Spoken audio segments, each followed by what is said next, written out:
Ready to transform your tennis forehand into a confident, reliable weapon? Let's dive right into your new 5-day training program that will make it a reality, but only if you follow along and put in the reps.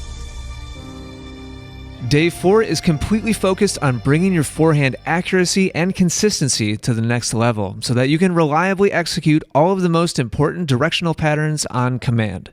That starts with drill 1, which is a slow, calm, short court rally cross court on the forehand side. Directing the ball cross court is all about timing your swing to make contact out in front of your body so the racket face is pointing towards your target. Keep going until you hit 10 shots in a row that land in the correct service box in front of your practice partner. Completing that task will be exponentially easier if you move your body through a fundamentally sound framework like what we practiced on day 1 of this training series. Next, you'll see Kevin change up the direction of his rallies to go down the line. That means his contact point will be a little bit further back than drill 1, but he still continues to move through a full, smooth swing. In addition to executing solid swing fundamentals, it's also critical to groove in the efficient footwork patterns we worked on in day 2. Notice how Kevin is using a split step on every rep and using a combination of square stance and open stance depending on the shot. It's this kind of focused, purposeful practice that can make short court incredibly valuable to your game and really help you reach the next level with your forehand. Unfortunately, most amateur athletes don't take it seriously, so they don't get anything out of it.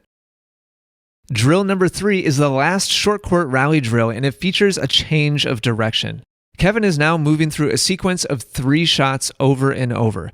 2 forehands aimed at the cross-court service box, followed by 1 forehand aimed at the down-the-line service box. He has the benefit of me training with him for this video, but please know that you could easily do this or any of the other drills in today's training by using a ball machine or even dropping and hitting balls to yourself. The bottom line is put in the reps however you can, because changing direction reliably takes really precise timing of your swing. That's exactly why we're practicing it in a short court environment first, to take it slow and train good habits with high levels of control.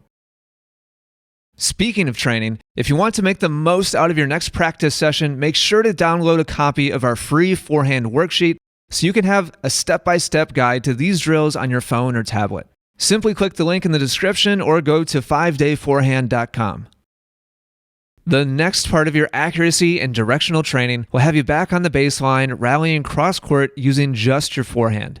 Megan is not only working on her swing technique, footwork, and timing, but also working hard to keep the ball deep, which you're going to define as landing past the service line with good pace and shape.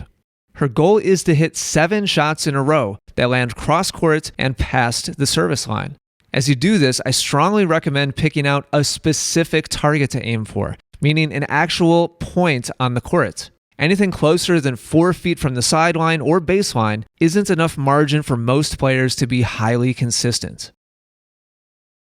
Next, you'll shift your focus to aiming down the line and also past the service line, which is an inherently lower percentage shot than cross court, so be sure to add a little bit of extra shape to your shots. It's a good idea to bring in your specific target point a little bit away from the lines for additional margin for error as well. Of course, you'll rarely hit exactly where you're aiming, so the name of the game is making small adjustments from shot to narrow down your results and sharpen your accuracy. As you become more precise, you can push your boundaries a little bit closer to the line, but remember that we aren't changing direction yet, and that adds another layer of difficulty when you get there. Before you move on, make sure that you make 7 in a row past the service line and in the singles court. Drill 6 features the infamous and yet priceless forehand change of direction that is one of the most offensive patterns you can run. I recommend running through this drill until you've completed the cross-court, down-the-line pattern at least 10 total times successfully. Remember that the ball's momentum moving across your body is going to want to push your down-the-line shot further out wide than you intended, so choose your specific target very wisely. Also, be sure to keep in mind a little bit of extra shape to your shot to avoid the net and land the ball inside the baseline without slowing down and pushing the ball. If you aren't sure how to do that, go watch day 3 in this training series that focuses on topspin, height, and depth. Next, Megan will practice a really underutilized forehand pattern by amateur athletes, and that's the inside-out target. Inside out simply means that the ball is traveling in towards Megan's body as she hits her forehand from her backhand side, and then she's directing it back out cross court where it came from. This is a critical pattern of play to utilize in setting up your strength against your opponent's weakness, assuming that you're either both right-handed or both left-handed.